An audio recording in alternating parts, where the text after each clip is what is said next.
Hey everybody, what's up? It is Live with April Diamond here on Hey Vegas TV. And I have a very special guest, and I know I say that I have a lot of special guests, but this person is an absolute icon here in Las Vegas. He's a touring artist from the Hollywood Bowl all the way to Carnegie Hall. He has gold records. He is performing in the jazz world. He has done so many incredible things. He even had an Emmy-winning TV show. Interview show and multiple things, and I want to say all of them right now, but I think it's a lot to say. But I want you to really have a warm welcome for the one, the only, Clint Holmes. That's a great introduction. Was Thank it? you. Yeah, I thought that was well done, and I didn't. Sometimes when people say those things, my mind goes, "Oh yeah, I did that." Yeah. Oh yeah, I did that. Yeah.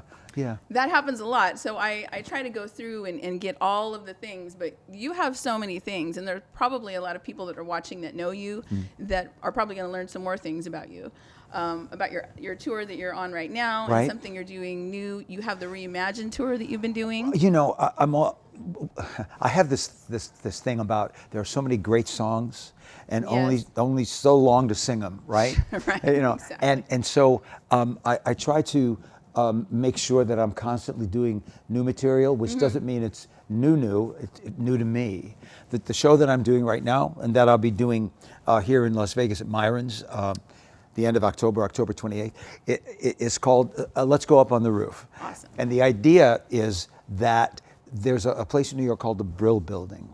The Brill? The Brill Building. Okay. And in the 60s, it housed Carole King, Burt Bacharach, Jimmy Webb, so many of the great songwriters from that era all had offices in that building, and they would go to each other and say, "Look, here's what I wrote," and then they'd try to pitch it to an artist or pitch it to a record company. So a lot of the shows I do when I try to honor music, I'm honoring the artists. This one is honoring the writers. I love that. This is honoring the writers from the Brill Building and that era. Songs Neil Diamond was there. Wow. It was it was right before Billy Joel. So Billy Joel was influenced by the people who Wow. wrote and there. Even across the pond, Paul McCartney and John Lennon were influenced by the guys who were writing, and women who were writing. Maybe Carole King is maybe the one that you think of right away, who was in the Brill Building. We're doing some of her music. It's a fun show. It's my childhood in a way, Sure. my background. When I was coming up, those were the songs that I loved, and now I'm getting to sing them all together in a show. That's amazing. So Yeah. that's like a full circle moment for you. In a way, it is. In Yeah. a way, it is, because it's surprisingly a lot of these songs I've never sung. Wow. Again, James Taylor. I love James Taylor. Yes. Singing some of his material. Carole King, Burt Bacharach. I used to perform with Burt Bacharach. Amazing. I actually opened for him. Really? But he only let me sing one song. He only let you sing Yeah, one yeah, song. sing one song. So now I can sing whatever I want of Burt's. Burt's great songbook. And those artists are, so recognizable, and everyone knows who they are. It just to be able to look back and to see the journey from that time till now. And let's talk about that for a second. From Okay. where you started, your very first hit back in the day was a #1 hit, and you were just telling me about that earlier. We were Well, talking. I'll even go back further if you Okay. want, because we Yeah. talked about, where you come from Yes. and all of that. And a lot of people who see me know this story, so I'll make it brief, Yeah. but it's important in terms of that. Sure. My mom was a white British opera singer, Okay. and my dad was a black American jazz singer. So that's the house I grew up in, hearing everything. My dad would take me to jazz clubs. My mom would introduce me to Broadway shows right? And I say this often. I say my mom taught me how to sing correctly, but my dad taught me how to enjoy it. Enjoy it. Yeah. Yeah. I So- read that. so- That's great. Yeah, that's the influence. Yeah. Growing up as a child of a biracial or interracial marriage in the 50s was not easy. It was not easy on my mom and dad, certainly, Yeah. and not easy on me. But when you're a kid, you kind of bounce, and keep going. And then Right. at some point in your life, you look back and go, "Oh, that was tough." Especially how much I admire my mom and dad. They stayed together through all of it for 56 years, their That's whole fantastic. lives. Yeah. It puts you, it's like such a good start. And now, with all of those influences, so you're, as a kid and then working your way, like, how did you get to your first big hit? Like, how did all that transpire? I had a high school, a band in high school called The Classmen. upperclassmen. And we had Cool. burgundy jackets, yellow shirts, and Nice. black ties. We were cool. And we sang the doo-wop, all the songs from that era. Right. And then I went into the Army. And I was fortunate that through a series of circumstances, I got to sing in the United States Army Chorus. So Wow. I spent my Army career in Washington, D.C., singing in the Army Chorus. And because I had some freedom, I would moonlight at night in local clubs in D.C. Oh, nice. You know, and that was, I didn't even think of it then, but that was kind of the beginning of getting ready to get out of the Army and move forward. And how long were you in the Army? I was in the Army 3 years. Oh, okay. Yeah. And when I was in D.C., in the Army, moonlighting on, in Georgetown on a Saturday night. Sure. Roberta Flack was there. Wow. Yeah, and we were friends. We had the same Wow. voice teacher. So wow. I kind of started my career while I was still in the Army. And then the minute I got out of the Army, I went full-fledged into it. And most everything I was doing was in D.C. That was my home. And then I got a booking, my first out-of-the-country booking, my first kind of like scary, oh my God, what am I going to do, Right. booking, was in the Bahamas, was in Nassau at the nice. Paradise Island Hotel. And I was doing 3 shows a night, 7 nights a week Wow. for about 5-6 weeks. It was wonderful, but wow, Yeah, exactly. And one night after the show, I didn't have a dressing room.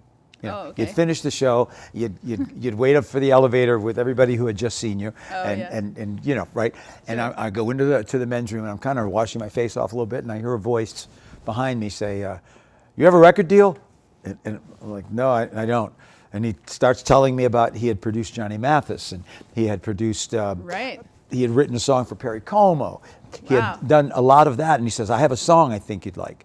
And where do you live? I said, I live in Washington, D.C. He said, well, when you get there, I'm in New York. Call me, come up to New York, I'll play the song for you. His name was Paul Vance, and he had a partner named Lee Pockrass.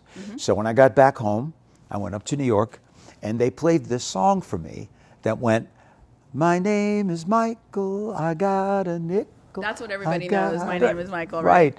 And to be honest with you, I remember sitting there going, oh, that's cute, but I don't know if that's what I want to do what Roberta's doing.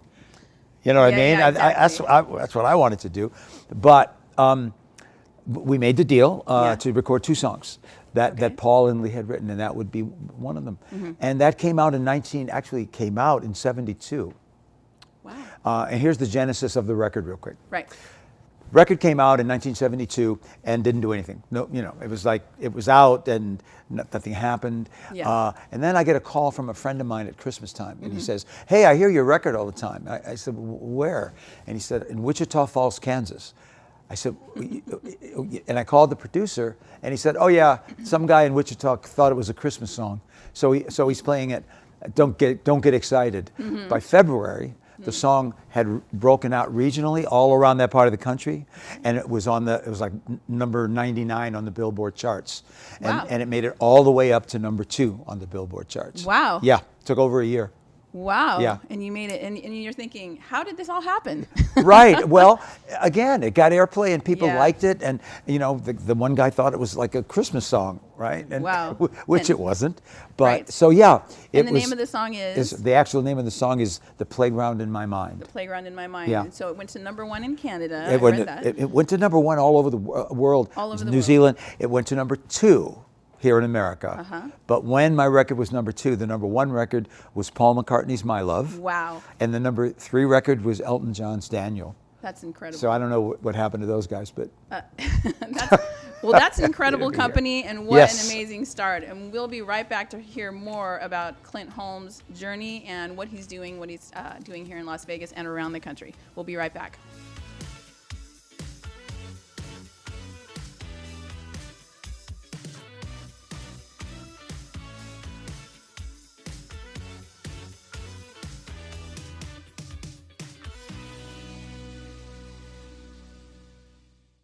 Hey Vegas! Are you ready to kickstart 2025 with a bang? The Composer's Room is your go-to destination for Las Vegas entertainment. Every day is a celebration here. From live music to comedy shows to magic acts, the Composer's Room has the entertainment with the Las Vegas vibe. If you are feeling lucky, then try your hand at one of our hot video poker machines. Who knows, you may hit the jackpot. Are you feeling thirsty? Our tavern serves the best drinks in Vegas.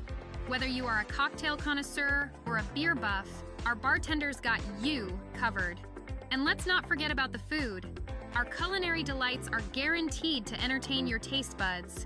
And what's more, we've been voted best restaurant with live music. Come for the entertainment and stay for the food. Start celebrating 2025 in style at the Composer's Room. Our Vegas, our way. They set the club on fire in October, and now April Diamond, Ricky Rebel, and Robert Renee return to raise the roof at Dust Las Vegas, 3 powerhouses of dance pop music, bringing back the heat for one more unforgettable Vegas night. From LA's music scene, taking the stage in their new Las Vegas residency with arena sound, lighting, and a show that's built for legends. Hosted by JC Lopez, with special guest and highly rated Vegas show, the Boy Band Remix. Catch the last show of the year on November 8th at Dust Las Vegas. Get your tickets now at dustlasvegas.com. Lighting the fuse on a night that's ready to explode. Vegas doesn't wait. Get your tickets now at dustlasvegas.com. This isn't just a concert, it's a Vegas music explosion.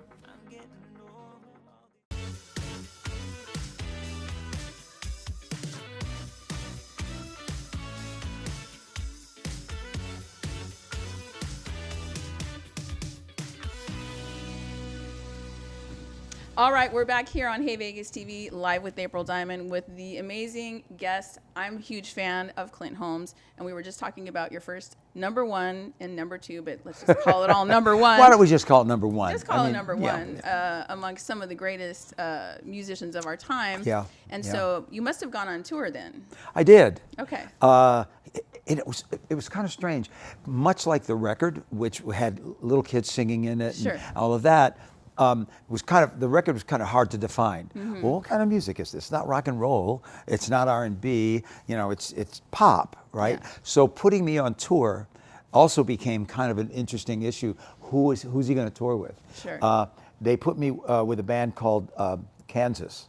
Kansas. Yeah, Okay. yeah. I know that name. Yeah, it was a big rock band, Yeah, right? yeah. And I'm out there going, my name is Michael. And the audience is throwing beach balls, waiting for How Kansas to come on, right? So that was strange. Right. But where it eventually got me with the record is as an opening act for a lot of the great comedians.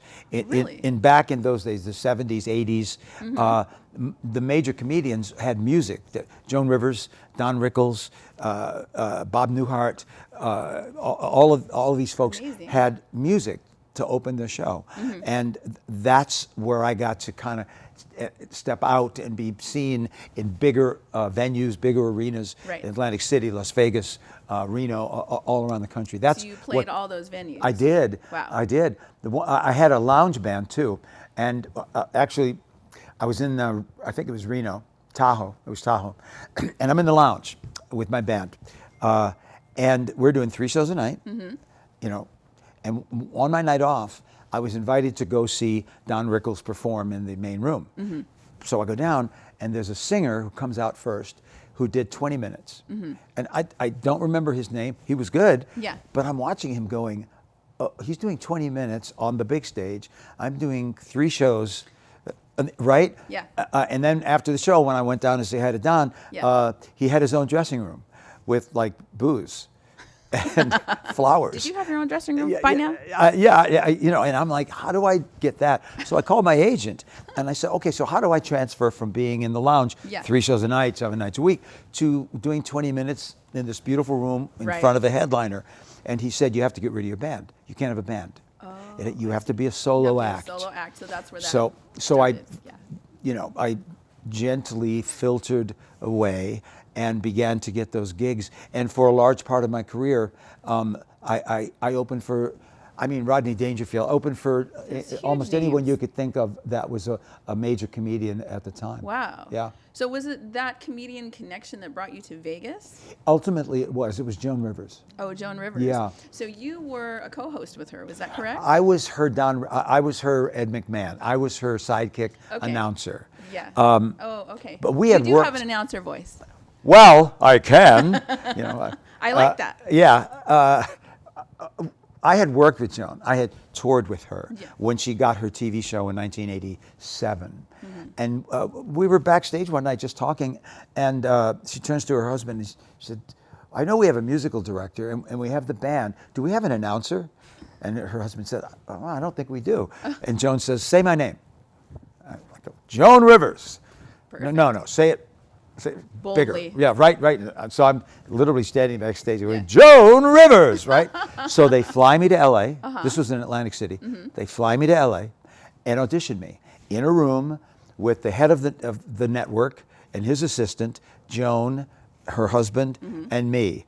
What seemed like 6 hours, it was probably 20 minutes of saying, Joan Rivers. No, say the Rivers big, okay. Joan Rivers. No, say Joan longer. Joan, like that, over and over again, right? And You could have your own show. I'm just saying that. So here's the end of that story. I didn't get the gig. Oh, after all that? They wanted someone else, but Joan wanted me because she trusted me and we were friends. So she asked me to stay in LA another day, and the next day she called and she said, I want you to come back and I want you to re-audition. Only this time we're going to have it's going to be just like the show, you know, the crawl where you see the guests and the music of the band playing and the director going, announcer, you know. So they put the headphones on me and they had the thing. And I think what Joan knew is that when all that was going on, I would go into entertainer mode. Oh, okay. And I would just go. And she knew that because I think she knew that because that's how she knew. You. And maybe you've never done that before, so she saw that in you. No, I had never done that announcing thing before. Yeah. So here it went, and the thing started, and the music started, and the announcer goes, the direct cue announcer, and I'm like, Joan Rivers and her guests, blah, blah, blah, blah, blah, blah, blah. Great. And now, welcome. And it was all very natural, incredible, spontaneous, and I got the gig. Yeah, and out of that, you got your own show, right, after that? Well, something like that? While I was doing Joan Rivers, the people at Entertainment Tonight saw me. Oh, wow, okay. And they offered me, I did a year of music stories for Entertainment Tonight, all over the world. Amazing. I mean, I went to London to cover Princess Diana's festival, ball. Wow. I went to New York to cover Broadway shows. I was in LA, I did a Barry Manilow interview. I mean, that was an exciting year. And that came from the Joan Rivers show to the Entertainment Tonight. The Entertainment Tonight went to my own show in New York in 1991 on WOR. Wow. Yeah. So you got some New York days, and then the New York days probably back and forth to Vegas, which you're actually doing right now. Right. No, I didn't live in Vegas then. Oh, you didn't? I lived in LA. I see. And then when I got my show in New York, I moved my family to New York. Oh, okay. And so you're a New Yorker.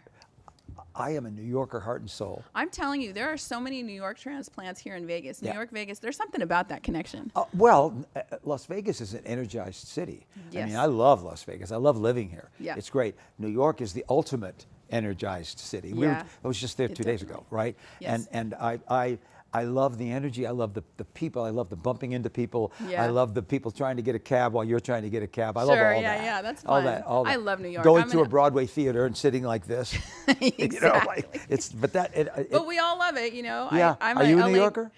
People think I'm a New Yorker, but I'm an LA girl. I grew up in LA, and my family lives out in the desert, you know, and so it's just kind of like, and originally they're from like Missouri or Midwest, whatever, and so, you know, it's an interesting thing. I love New York. I feel like they're my people. But when we come back, we're going to talk about the New York-Vegas connection, and then how you became Performer of the Year and Male Vocalist of the Year. And I mean, there are so many things to say, but we'll be right back to talk about that with Clint Holmes.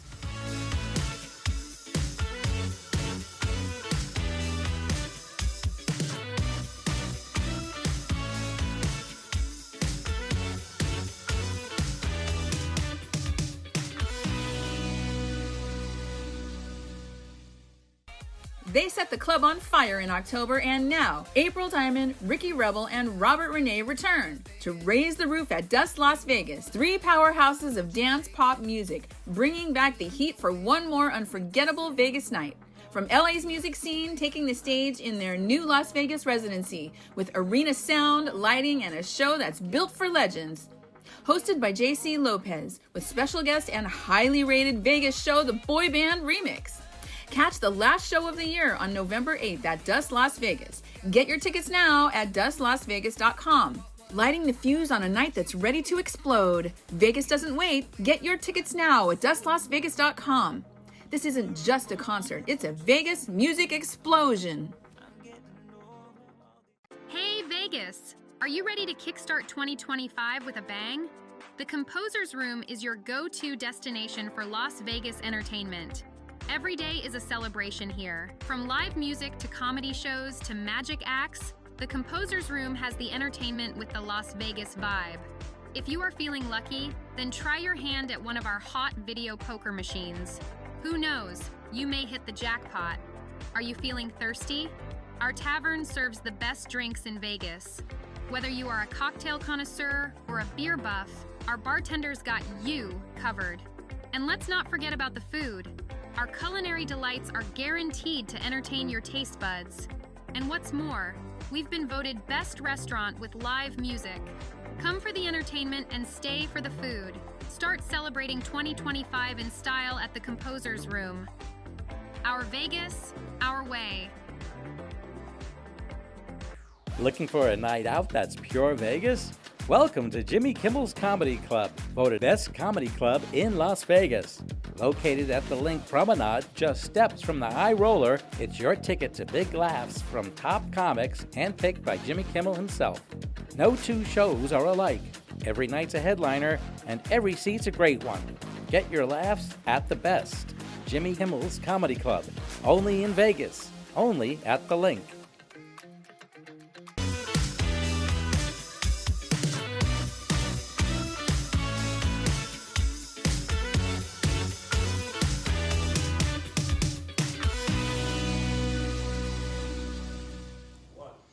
All right, we're back with Clint Holmes, and we are going from New York. You moved your family to New York, and now we're talking about all of your new records coming and all that multiple. I'm just curious on how you went from New York to get to Vegas, and then you had all these residencies here, and everybody knows you right now from the Smith Center and all your shows. Right. So many shows. So many tours. In 1999, Steve Wynn, who had the Golden Nugget, had a room that he had built for Sinatra, Stephen Eady, Harry Belafonte, and most of them were either gone or had retired.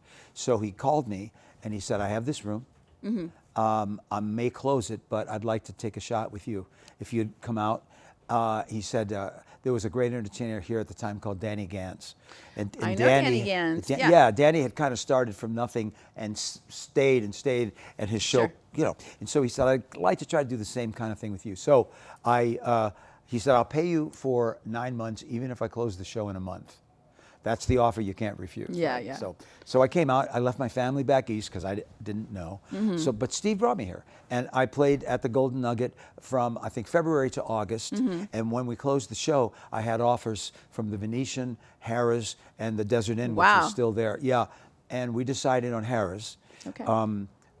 And that was the right decision because Harrah's used me as kind of the face of the place, if you will. Sure. All the billboards, all the cab tops, they gave me a real shot. Nice. They put money behind me. They gave me a real opportunity. Nice.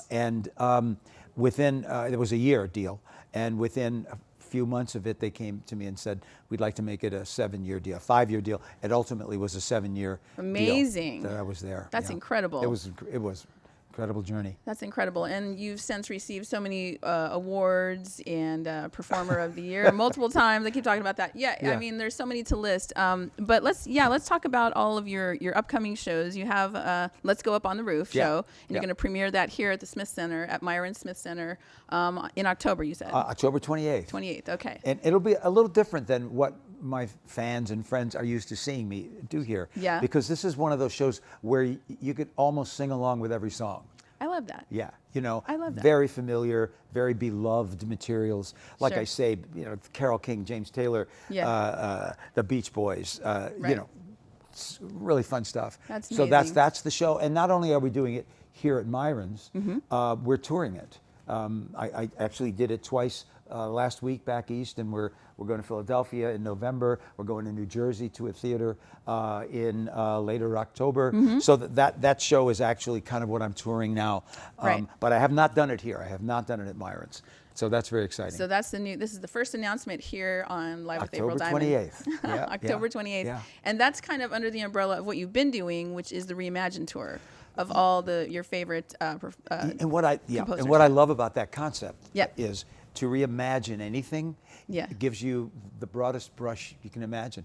I played Birdland in New York recently, which is Amazing. a jazz club, right? Yeah. So I reimagined. I did the music of some of my favorite jazz artists and jazz composers, but it's the same concept. It's music that jazz fans love. Yeah. Right. Right. This is music that I kind of think everybody loves the Yes. the Icons Reimagined, that's the name of the tour. There are all sorts of icons. Right. And I'm also doing a lot of my own music, Yeah. and I filter that into almost any show I do. Yes. Yes, because you I have. think that's what makes it, quote unquote, my show. Right. You Yeah, know. and you have a new song out, and I do. you have partnered with a very good friend of yours. You've been friends with him a long time, and you're Yep. going to tell us about your new song. Okay, so there's this guy in town. This guy. And he's actually all over the world. Of course, we yes. both get out there. His name's Frankie Moreno. Frankie Moreno. I think we all know that name. Yes. And we've been friends for a long time. And every time we get together, Yeah.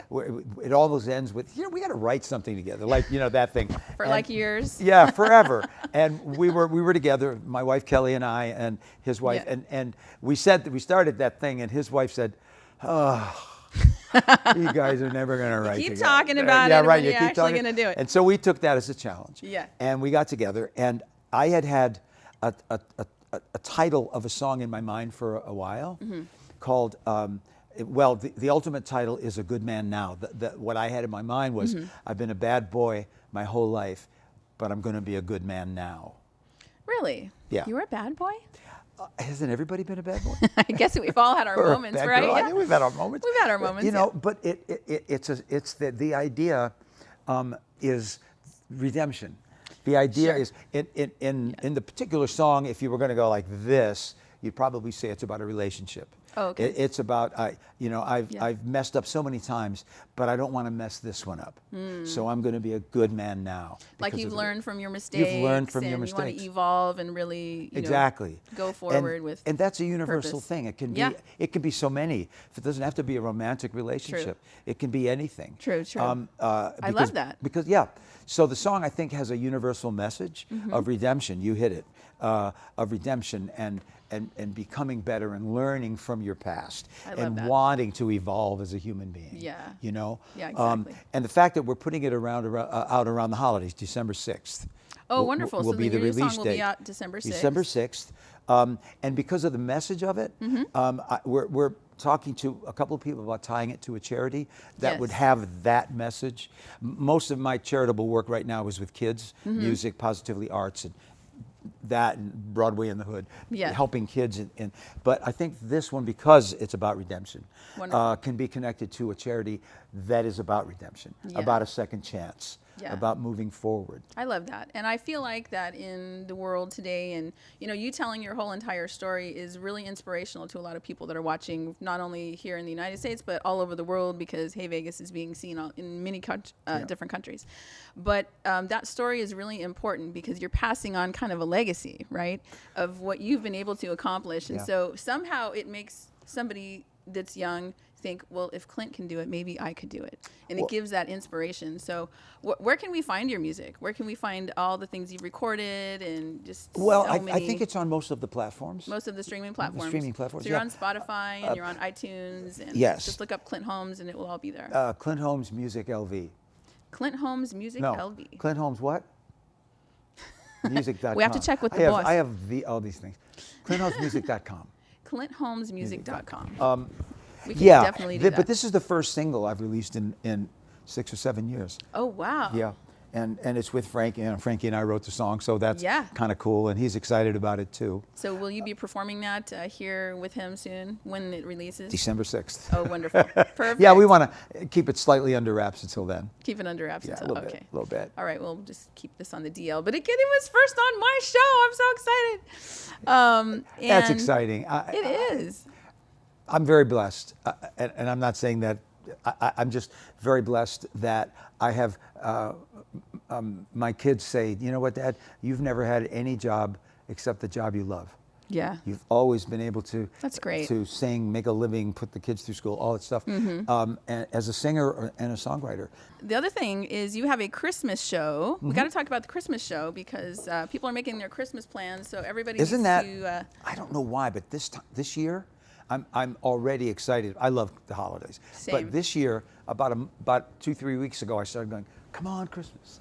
You know, I really You don't ready know for why. Christmas? Yeah. I'm ready for the weather to be cool. I'm ready. Like Sure. I saw Halloween stuff around today. Yeah. You know. Yeah, we do this holiday show at Myron's every year, and this year we're doing it on the 6th and 7th. We actually have 3 shows, 2 on Saturday the 6th and 1 on Sunday the 7th. Wonderful. And it's traditional. I'll have the kids from UNLV, from ULV, the Performing Arts School here, high school. Yes, the LVA. Performing Arts, yeah. I've that heard will about be them. singing with, they're great, and they'll be singing with me. And there are certain holiday songs that people expect to hear from me. Sure. But every year we filter in some new ones. And I'll be doing a show at Myron's at 3 o'clock on Saturday, and then I will run across the little walkway to Symphony Hall and do 2 songs with the symphony. Then I'll run back to Myron's to do the 7 o'clock show at Myron's, and then I'll run back to Symphony to do the evening show there. So that Saturday, I'm actually doing 4 performances. Wow. Yeah, it's kind of crazy. It's kinda How many crazy. songs is that total? Well, in my show, there's usually somewhere between 15 to 16, and I'll probably just do 2 with the symphony. Wow. Yeah. That's singing with a symphony. There's nothing. Yes. That's just an absolute. There's nothing more That's- incredible than that. When people say, wow, where do you get the energy? Yeah. On a good night, I get the energy from behind me with the band, and I get the energy from in front of me with the audience, and I'm Right. right in the middle. Yeah. And I got it coming both ways, and how can you It's not true. be energized? And you have a loyal following, so Yeah. all of the same people, they come here and they watch you. I can speak from just experience of seeing you here in Las Vegas. They go to Vic's and have some dinner, and then they go to the Smith Center and they watch you, and they listen to you over and over again sing your hits, and people can't get enough of your performances. So Well, thank you. And the idea is also to gain new fans. right. You know what I mean? Yes. We're The out there in touring the does world. that. No, yeah, we're out there in the world. I just did shows back east, and we're going Right. back to New Jersey to Drew University in October, and we're doing Lincoln Center in October. Lincoln Center. Yeah. Okay, Hollywood Bowl, Lincoln Center. Yeah, okay, Carnegie what's the name of Hall. it? Carnegie Hall. But I mean, the iconic halls. But Yes. look, when you play Vegas, you're playing iconic halls. True. I mean, the first time I played Caesar's Palace here, that's like playing Carnegie Hall. True. You know, in terms of the history. Right. I mean, I grew up watching Sammy Davis and Frank Sinatra and all those Amazing. guys. Yeah, right? Amazing. So when you're walking in those footsteps, it's exciting. And it's still exciting to me. Yeah. You know, and I feel like I still grow and I still learn. And like I said at the very beginning of our conversation, there's so much music to be sung. You know, I totally agree. I am so honored that you came here today to tell your story. And everyone, please go to clintholmes.com. You're going to find out all the new releases of his music, find out about all the shows that are happening between here in New York and around the world, the Christmas show, the new song that he talked about today. And please come back when you have more things going on. Come back and chat with us and tell us more about what's going on, because we're really interested. I say we, the whole audience, live with April Diamond on Hey Vegas. So. I have enjoyed myself. Thank you very much. I appreciate it. I've enjoyed myself. Thank you for being here. Thank you for watching, you guys. Live with April Diamond with the one, the only Clint Holmes. Have a great night. Have a great day. And we'll see you on the next.